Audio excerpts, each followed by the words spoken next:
ভাস্কর, আজকে বেঙ্গল ফাইলস যেটি সেপ্টেম্বরের 5 তারিখে মুক্তি পাবে এবং সেই সিনেমাটি ট্রেলার রিলিজ হয়ে গেছে। কিন্তু আজকে এখন যে বিষয়টার উপরে কথা বলবো, প্রথমে আগে আমার ভিডিও আপনারা যারা দেখেন বা মিঠুন চক্রবর্তী ফ্যানেরা যারা আছেন, সত্যি কথা বলছি সবার কাছে একদম মন থাকতে সরি চাইছি। তার কারণ কেন, আজকে জন্মাষ্টমী, মানে একদম পুরো বাড়ির সামনে পুজো হচ্ছে। আমি মানে অনেক কষ্টে জানলা টানলা বন্ধ করে সে মানে পিচবোর্ড টিচবোর্ড জানলার কাছে দিয়ে যাতে আওয়াজ না আসে, কারণ আওয়াজ আসলে কপিরাইট আসবে এবং ভিডিওটা পুরোপুরি নষ্ট হয়ে যাবে।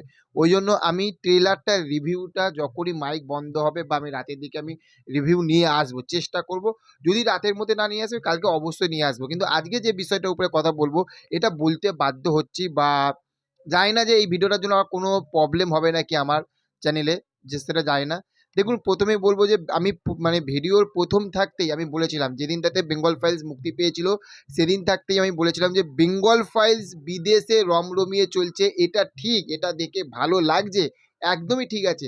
কিন্তু বেঙ্গল ফাইলস বেঙ্গলে কতটা চলবে সেটাই হচ্ছে কিন্তু একটা বোঝার বিষয়। কারণ এই রকম মুভি আমরা কিন্তু বেঙ্গলে কিন্তু মুক্তি পেতে অনেক খুবই কম দেখেছি।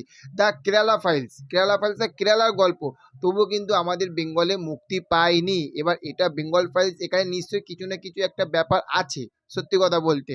তো সেখান থাকতে আমরা শুনতে পাচ্ছি যে টিজারটা নাকি যখন একটি হোটেলে, যখন মানে মানে এই বইটির যে ডিরেক্টর বিবেক অগ্নিহোত্রী, তিনি একটি হোটেল বুকিং করেছিল। বুকিং করে সেখান থাকতে তার ট্রেলারটা যখন মুক্তি দেবে, সেখানে নাকি তার কেটে দেওয়া হয়েছে এবং একদম পুরো ট্রেলারটা যাতে না মুক্তি পায়, না দেখানো যায়, সেটা নাকি একদম পুরোপুরি ব্যবস্থা করা হয়েছে। হ্যাঁ, এবার এটা কারা করেছে, কেন করেছে, কিসের জন্য করেছে, সত্যি কথা বলতে বলতে পারবো না। কিন্তু কেন এই রকম হলো এটাও বুঝতে পারছি না। তো এখান থাকতে আমরা বুঝতেই পারি যে হ্যাঁ, এটা কিছু একটা ব্যাপার আছে। আর যদি বলেন যে কোনো পলিটিক্সের ব্যাপার, সত্যি কথা বলতে পলিটিক্স মাথায় ঢোকে না, দেমাকে আসে না, বলতে পারবো না। সত্যি একদম সিরিয়াসলি বলছি, পলিটিক্স একদমই মানে আমার মাথাতে সত্যি কিছু ঢোকে না, এইটুখানি বলতে পারি। যাই হোক, আর কি বলবো বলুন, এখন খুবই মানে এটা দেখে খুবই চিন্তাতে রয়েছি যে বেঙ্গল ফাইলস সত্যি বাংলাতে মুক্তি পাবে কি না, এটা সন্দেহ আছে। তবে দেখা যাক, যখন মুক্তি পাবে তখন অবশ্যই অডিয়েন্স দেখবে, অডিয়েন্স দেখে কি বলে, বেঙ্গলের অডিয়েন্স কি বলে, সেটা তখন অবশ্যই বোঝা যাবে।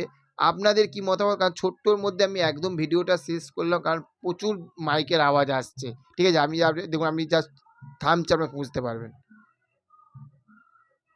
দেখেছেন, বুঝতে পারছেন তাহলে? এই জন্য কিন্তু আমি ভিডিওটা মানে মানে ট্রেলারের রিয়াকশান আনতে গেলে একটু ভালোভাবে আনতে হবে। এইরকমভাবে তাড়াহুড়ো করে মাথায় কানের কাছে এরকম গাঁ, গাঁ, গাঁ, গাঁ করে মাইক বাজবে, পারবো না। তো যাই হোক, দেখা হচ্ছে পরবর্তী ভিডিওতে। ভালো থাকবেন। আর আপনাদের কি মতামত সেটা অবশ্যই কমেন্ট করবেন। কোনো মানে পার্টি পলিটিক্স এসব কমেন্ট পছন্দ করি না। এসব কমেন্ট করবেন না, ভালো লাগে না। তো চলুন, দেখা হচ্ছে পরবর্তী ভিডিওতে। ভালো থাকবেন। Okay, thank you. Have a nice day. Tata, bye by.